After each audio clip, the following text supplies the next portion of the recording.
Olá pessoal, é com enorme prazer que invadimos a sua tela para levar até si o melhor da informação jovem. Olá Yolanda! Olá Neuza! Olá querido telespectador! Bem-vindo a mais uma edição do Jornal da Malta. Seremos a sua companhia nos próximos 30 minutos. Veja na edição desta semana como as instituições que trabalham com toxicodependentes têm enfrentado dificuldades para a sua reintegração. No dia em que celebra-se o 7 de abril, veja como homens definem a mulher moçambicana. E ainda, saiba como fazer a verificação das promessas eleitorais através de MOSCheck, aqui na entrevista da semana. Acompanhe estas e mais notícias aqui no Jornal da Malta. Fique ligado!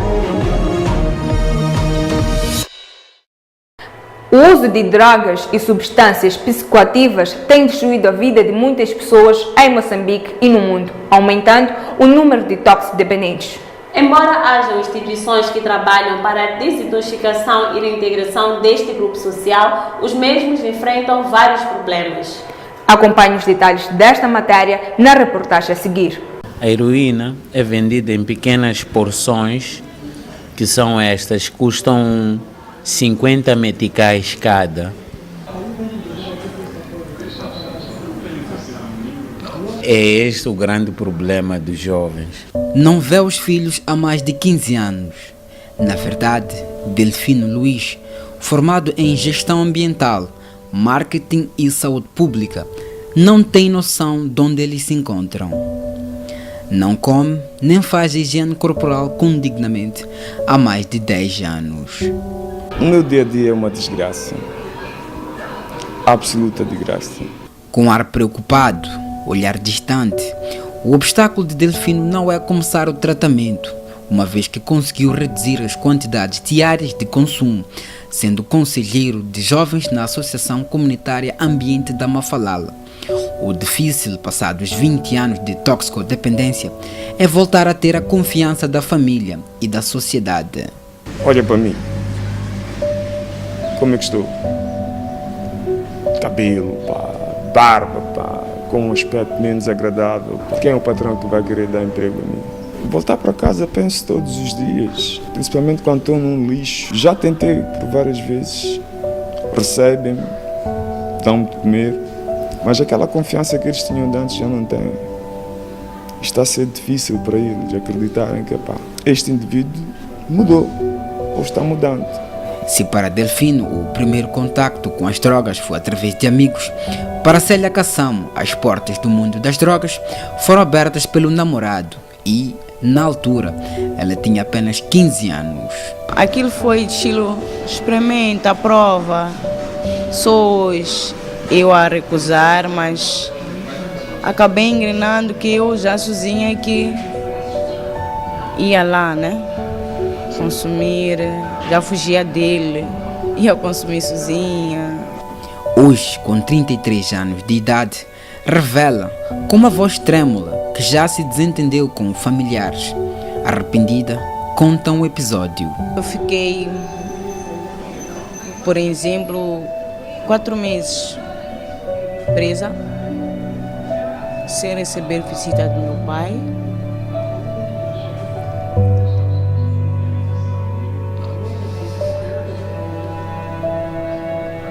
Ela dizer que não queria me ver por nada.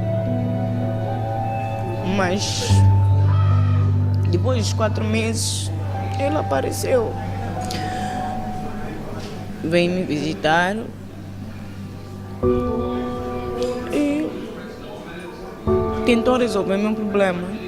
Apesar da incapacidade de registro do número total de toxicodependentes, o Departamento de Saúde Mental do Ministério da Saúde indica que o consumo de drogas em Moçambique é a terceira causa de perturbações mentais, afetando a 3,4% da população, o equivalente a 980 mil pessoas.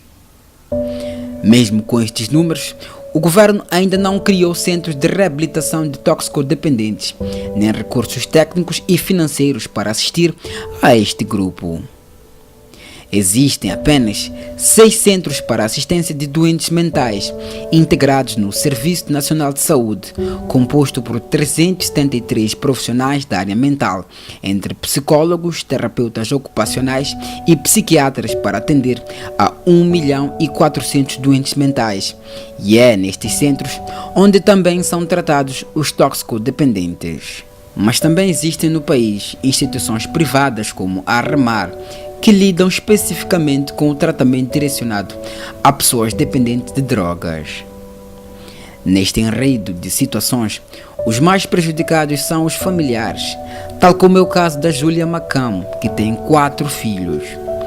Vive com o marido há 12 anos, que nos últimos 3 envolveu-se com a heroína. Ele, quando chega, não é aquele marido que dá atenção à mulher e às crianças. Chega, faz barulho, me batia às vezes. Eu saí, fui para a esquadra, cada andar a levar coisas aqui em casa e vender. Mesmo cama já não tem cama, ele levou. Apesar das tentativas de internamento, o resultado foi sempre o mesmo. Mesmo para lá naquele centro de Xango, já lhe acompanhamos, fomos pedir lá ajuda, lhe acompanhamos, ele fugiu lá mesmo. Lhe levamos lá, acompanhamos, fugiu de novo. Depois lá disseram que como ele fugiu da segunda vez, nós já não podemos lhe receber mais, só podemos lhe deixar, porque ele de verdade ele não quer. Se quisesse ele ia ficar. Baseado no Relatório Mundial das Drogas 2017, no geral, 3 vezes mais pessoas que usam drogas morrem de hepatite C do que do HIV. Destes, quase 12 milhões de pessoas em todo o mundo usam drogas injetáveis. 6,1 milhões têm hepatite C e 1,6 milhão vivem com HIV, tal como João. O toxicodependente, quando se encontra no estado de ressaca, ele não quer saber se a seringa é usada ou não. Simplesmente quer uma seringa. E o que tem acontecido é que tem havido muita partilha de seringas aqui nas bocas, como nós chamamos. Tem havido muita partilha de seringas, e uma seringa que pode já ter sido usada 20 vezes, sem estar a exagerar, que as pessoas já partilham, enquanto tem alguns que são positivos, outros com hepatite, e tem partilhado assim as seringas, e as pessoas vão contraindo doenças sem saberem que é um meio muito perigoso para contraírem doenças. Isso digo porque também fui vítima disso.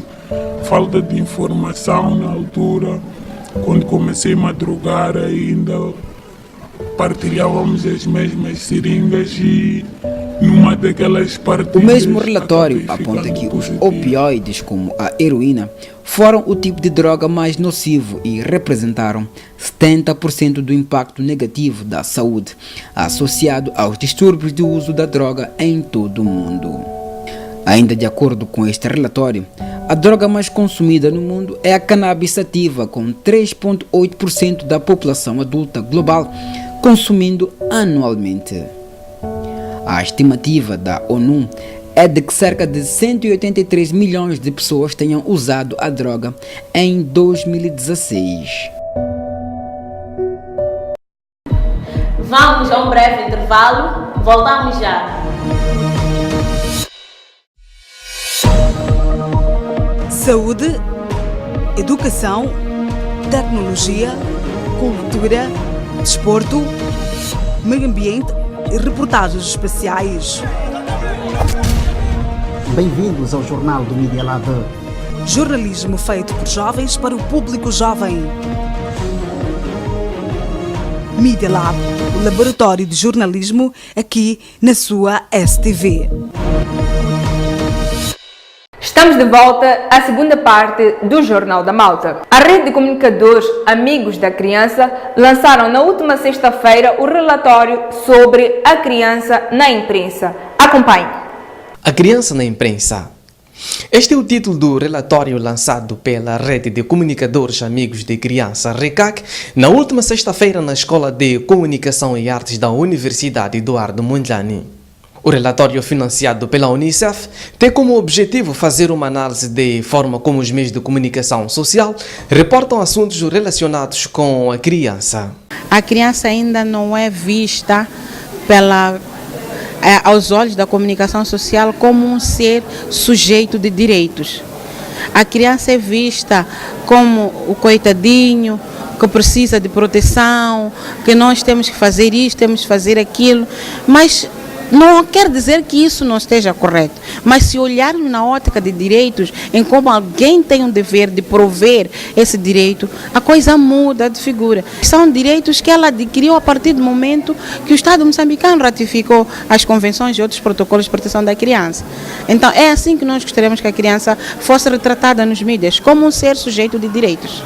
O relatório fez análise de 4.016 artigos relacionados direta e indiretamente com crianças, publicados entre os meses de janeiro e dezembro de 2016 em diferentes meios de comunicação social nacionais. Cecília Princess, docente presente no lançamento do relatório, diz ser importante que o jornalista use as técnicas do jornalismo para abordar os casos que considera de sensíveis. O jornalista, pela sua profissão e experiência, ele é preparado, tem técnicas próprias para abordar questões sensíveis, como pode ser o caso da criança, desde a preservação, da identificação desta criança, até ao ponto de se ir ao encontro da criança, como colocar as questões, a esta criança. Segundo a diretora da RECAC, Cecília Claudina, proteger a identidade da criança continua a ser um grande desafio dos mídias, principalmente os audiovisuais. Por exemplo, estamos a falar de proteção da criança, da imagem da criança. A criança foi violada, foi estuprada, sei lá. O pai está ali. Às vezes protege a imagem da criança, mas mostra a imagem do pai. Se disserem que aquela criança, aquela menina é filha da Célia, e todo mundo sabe que a Célia só tem uma filha, será que não consegue identificar? Como é que essa criança vai poder se relacionar com as outras sem que sofra estigma, sem que seja apontada, foi aquela criança que foi violada? Estamos a falar de violações graves, gravíssimas, dessa componente de proteção da criança, principalmente nos mídias audiovisuais. Refira-se que a criança na imprensa é um relatório que é publicado anualmente pela RECAC, contando atualmente com 7 edições, a primeira lançada em 2010. Celebra-se hoje em todo o território nacional o Dia da Mulher Moçambicana. Já agora, feliz dia, Yolanda. Obrigada, Neuza. Para si também e feliz dia para todas as mulheres moçambicanas. Acompanhe a história da avó Angélica, uma mulher que reflete a história de muitas outras do meio rural. E também veja na reportagem como alguns homens caracterizam as mulheres moçambicanas. Corpos cobertos de capulana, muciro no rosto e inculunguanas contagiantes. Esta é a mulher que representa a Pérola do Índico, que em sua homenagem foi instituído 7 de abril, Dia da Mulher Moçambicana. Nossa equipa de reportagem foi às ruas para saber como o sexo oposto caracteriza as mesmas. A mulher moçambicana é uma mulher educada, sabe cuidar do lar. Isso é bem importante para nós, os homens em especial, ou para a família em geral. Bom, eu defino a mulher moçambicana como uma batalhadora. Dia a dia está a trabalhar para o bem dela e para o bem da sociedade. É uma mulher trabalhadora, uma mulher dedicada. É uma mulher que está a evoluir, né? Em termos de conhecimento, né? Ela está a aparecer e a assumir posições relevantes na sociedade. Aquela companheira muito batalhadora e dedicada naquilo que são as suas responsabilidades e competências ao nível da família moçambicana. Batalhadora foi uma das características mais destacadas, pois foi assim que ela distingue-se desde a luta de libertação. E desde este tempo, paulatinamente a mulher moçambicana vem conquistando várias posições de liderança. Entre modernidades e antiguidades, eis que encontramos a avó Angélica, como carinhosamente é tratada. Uma camponesa que desde pequena tem a enxada como seu instrumento de trabalho. Nifika puna mini no masin'wini mina kusukela ni tumbuluko ndikudzi no masin'wini anenge tsika kuniya buya masin'wini no ta masin'wini kusukela no wa xikomu tse anenge suki ni ku phazama ni kunanga famba ni atiza kumenyani ka lomu ka tizulu yako ya mavoko ka mabishikado nada ani swikoti swoswo no to va ku kudzima nta khali swi nga la masin'wini ni ya xavisa tse. Com a viagem do marido à terra do Rante em busca de melhores condições, a avó Angélica dedica o seu dia a dia à machamba, plantando várias culturas para posterior venda, de modo a garantir a sustentabilidade da sua família. Ndima mitsumbula, ni byala timbaweni, ni byala switsama, mazomana, ni khaya mathapa, ni khaya nyangana, mitsumbula. A rotina da vovó Angélica revela-se pesada, pois, para além dos trabalhos de campo, as tarefas domésticas ficam por conta da mesma, que tem de levantar antes do sol raiar para dar conta das mesmas, seguir a machamba e retornar a casa no final do dia e dar continuidade ao trabalho. De pouca 3 horas, nem a colher chapa, lá é macinho. Lá é cruzamento. Quer dizer, ni pfuka ni sungula hi ku tisa swa laha kaya ni kukula la kintazi ni kelela mati ni cheletela ka tibangi ni ngwini ni heta se ni teka nkukuli ni kukula ni heta ni gama ni ya khwela xapa ni buya lomu masin'wini ni dzima ni heta ni byala leswi ni faneleke ku byala laha ni heta kudi ni khasa kaya malumu ka makinzi o dza 7 horas ni khasa kona kaya ja tendela kambe swa laha kaya kusani ni na munhu wa ku sala ni tenderela swa laha kaya hi mina ni suka ka lo ni tlhela ni ya tendela swa laha kaya ni sweka ni ku yini. Sim, vamos festejar, pois tu, doce e amável mulher moçambicana, mereces esse dia. Não só por teres libertado o nosso país, mas sim pelo facto de teres nascido. Feliz Dia da Mulher Moçambicana! Na rubrica Perfil desta semana, acompanha a história da jovem Marinela Muxanga, de 24 anos, karateca, que já conta com títulos nacionais e internacionais. Come on.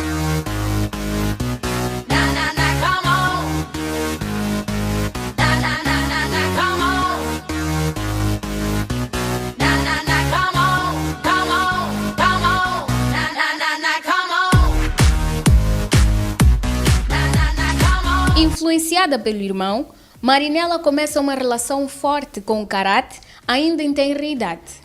Hoje, com muito esforço, dedicação e sacrifício, é campeã nacional da modalidade e foi nomeada atleta com melhor desempenho no ano 2017.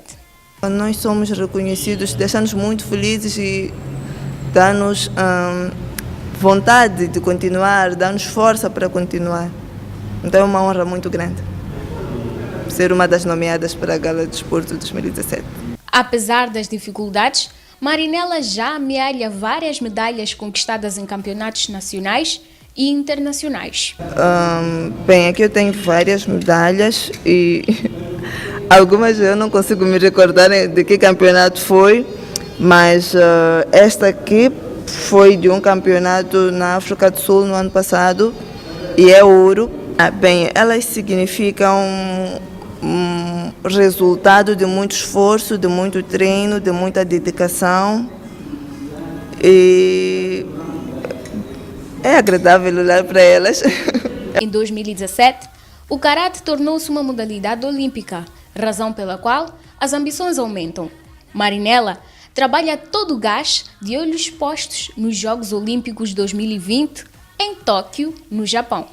O karate tornou-se uma modalidade olímpica no ano passado, então em 2020 será a primeira aparição do karate nos Jogos Olímpicos e seria uma honra e uma alegria muito grande poder estar lá.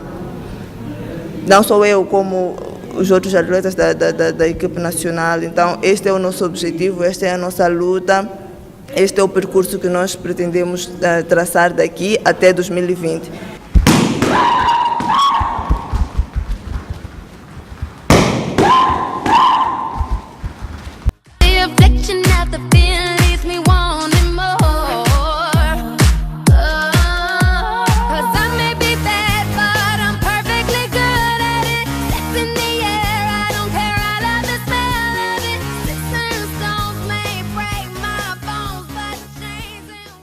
Vamos a um brevíssimo intervalo e voltamos para a terceira e última parte do Jornal da Malta. Não saia daí. Saúde, educação, tecnologia, cultura, desporto, meio ambiente e reportagens especiais. Bem-vindos ao Jornal do Media Lab. Jornalismo feito por jovens para o público jovem. Media Lab, o laboratório de jornalismo aqui na sua STV. Bem-vindos à última parte do Jornal da Malta. A inserção dos jovens no mercado de trabalho é um dos maiores desafios das políticas de emprego na sociedade atual. Conheça a seguir as oportunidades de emprego que o mercado oferece para si.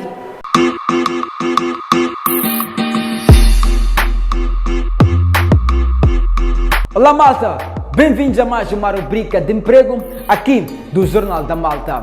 Nesta rubrica apresentamos as principais oportunidades de emprego que o mercado oferece para si.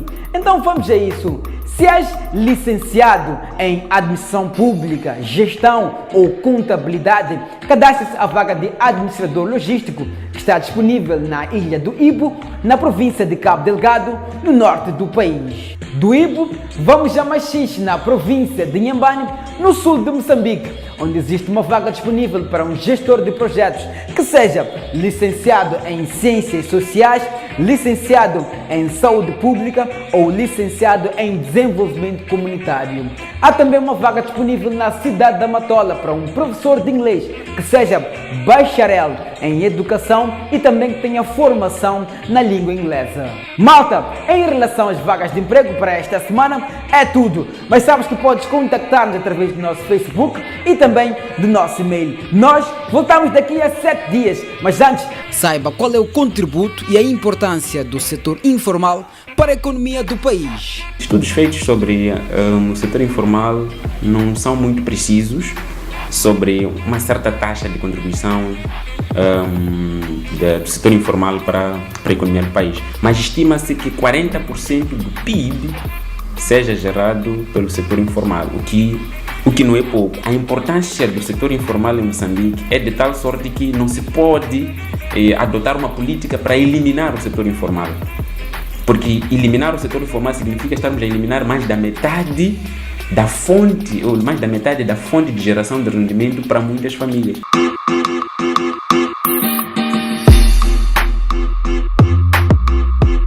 Em entrevista desta semana, conversamos com Esmeralda Livelle, representante da Moscheck, uma associação de verificação de fatos com destaque para a confirmação de promessas eleitorais. Acompanhe. Saudações! Estimado telespectador, Moçambique já conta com um website de verificação de fatos. Foi lançado esta segunda-feira, 2 de abril, pela Associação Moçambicana Moscheck. Que benefício irá trazer para o cidadão? Saiba tudo nesta entrevista com uma das integrantes da Associação Moscheck, a Esmeralda Livelle. Boas-vindas. Obrigada. Esmeralda, o que é a Moscheck? A Moscheck é uma associação moçambicana de verificação de fatos. É uma associação sem fins lucrativos, é uma organização sem fins lucrativos e é composta por voluntários, todos eles não remunerados. Nesta primeira fase conta com 4 voluntários.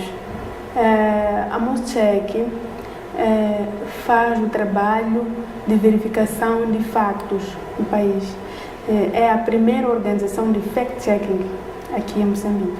nós fazemos a verificação de promessas eleitorais e começamos com as promessas do presidente Filipe Jacinto Nunes, promessas eleitorais do ano 2014.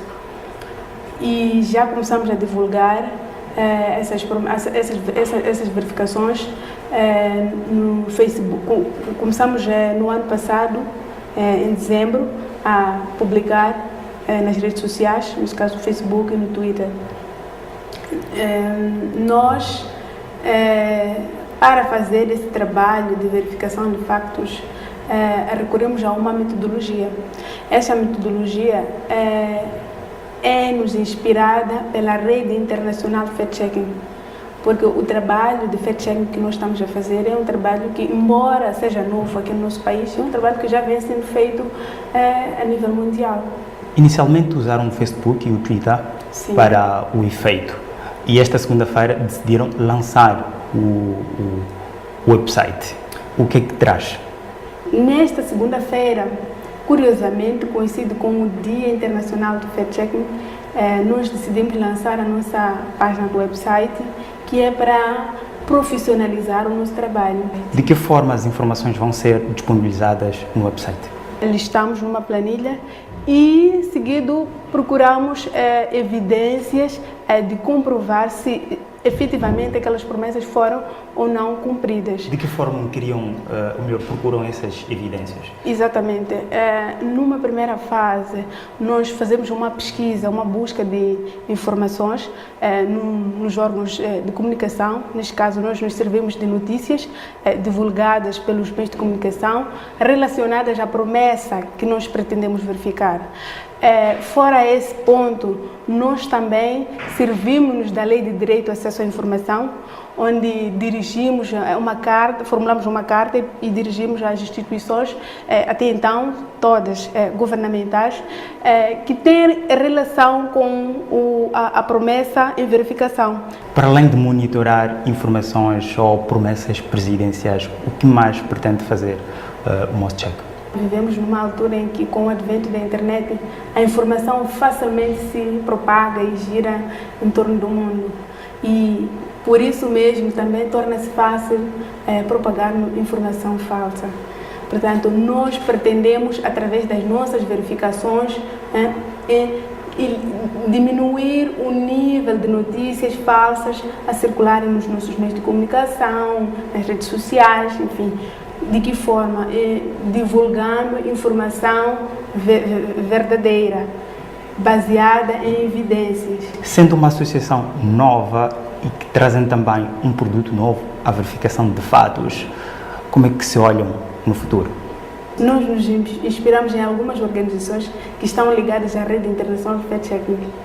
Então, estou a falar neste caso da Pointer. A Pointer integra lá ou incuba várias entidades. Tal é o caso da PolitiFact, que é uma organização que faz também o fact-checking nos Estados Unidos. Então, nós almejamos chegar lá, fazer parte dessa rede internacional. Nós julgamos que pode ser um benefício para nós, que podemos buscar mais experiência para melhorar o trabalho que já iniciamos a fazer. Estamos a chegar ao fim da nossa conversa, porque infelizmente o tempo é insuficiente para darmos continuidade. A sua despedida.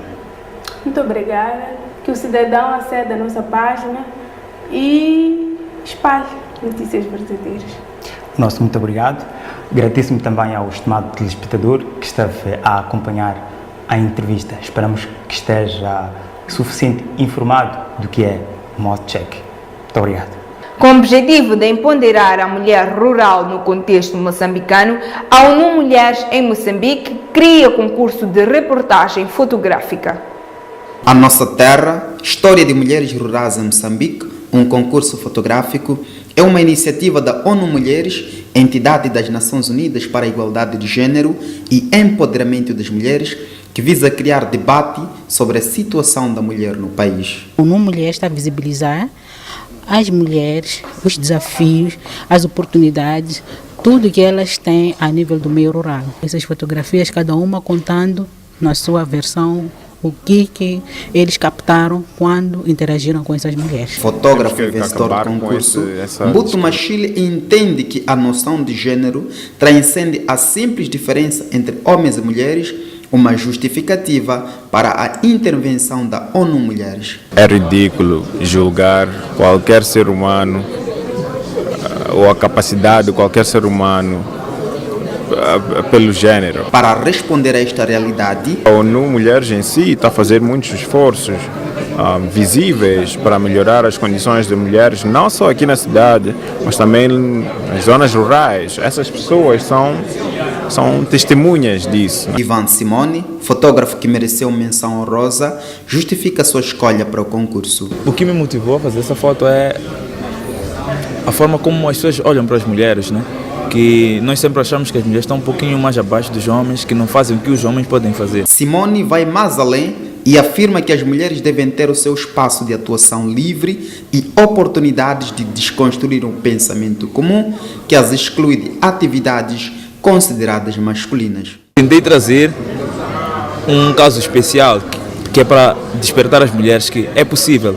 Elas podem pegar nas armas, podem ir à guerra, elas podem fazer tudo o que quiser, tudo depende da força de vontade delas, independente do que a sociedade vai dizer. A ativista dos direitos humanos das mulheres e raparigas, Dalila Makwakwa, afirma que este tema representa uma luz, é um reconhecimento de perceber que todas as mulheres, independente do espaço geográfico em que elas estão, têm que ter oportunidades, têm que ser visibilizadas. Para terminar, Dalila acrescenta: está-se a lutar para que realmente se reconheçam homens e mulheres como sujeitos de direito, homens e mulheres que tenham as mesmas oportunidades, mas isso depende de como é que todos os espaços de pertença se posicionam para fazer frente às desigualdades de gênero. Infelizmente, chegamos na reta final do nosso programa. Foi com enorme prazer que trabalhamos para si durante 30 minutos. Aproveitar para parabenizar toda a mulher moçambicana do Rovuma Maputo e do Zuma ao Índico e dizer que não deixe de acompanhar as nossas notícias através das nossas redes sociais. Nos vemos dentro de 7 dias. Até lá!